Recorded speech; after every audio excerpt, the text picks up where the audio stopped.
Let me finish with this story. We go to China from time to time, and we train leaders. And this time we brought up 22 leaders from the Hunan province, and they rode 13 hours on a train to get to a hotel that they came up 2 by 2 in these elevators so as to not draw any attention. And then they got to a hotel room, a little apartment room. It's only about 700 square feet. In the little living room, no air conditioning, hardwood floor, 22 sat there. I came in, and when you teach in China, you start at 8 in the morning and you don't get done till 5 at night. You teach the whole day.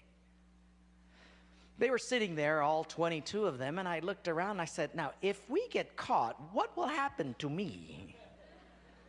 They said, oh, you'll get deported in 24 hours and we'll go to prison for 3 years.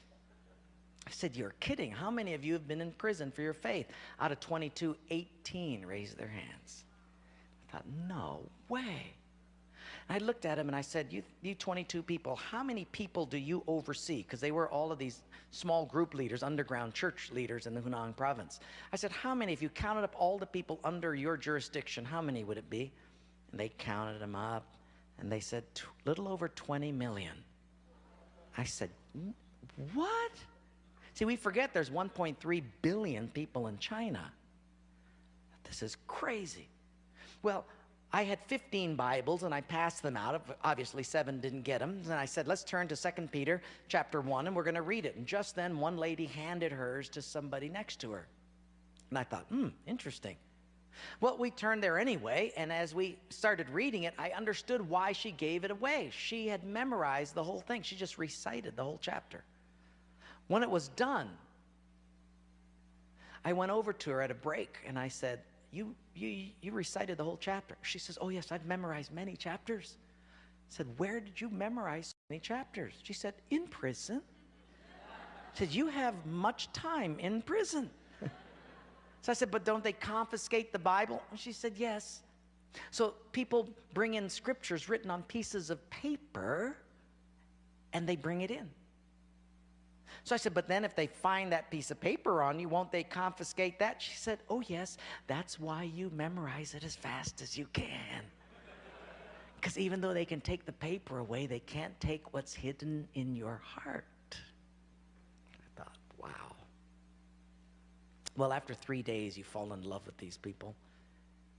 And when it was done, I said, how can I pray for you? I'm going to go back to America, and you guys have been just so wonderful. How can I pray for you? They said, you know, Wayne, you guys can gather like this whenever you want to in America. We can't. Could you pray that one day we'll be just like you? And I looked at him and I said, I will not do that.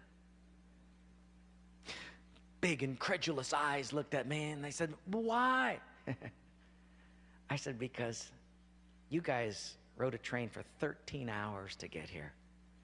In my country, if you've got to drive more than an hour, people don't come. You sat on a wooden floor for 3 days. In my country, if people have to sit more than 40 minutes, they leave. You sat not only here for 3 days on a hard wooden floor, but you did it without air conditioning. In my country, if it's not padded pews and air conditioning, people don't often come back. In my country, we have an average of 2 Bibles per family.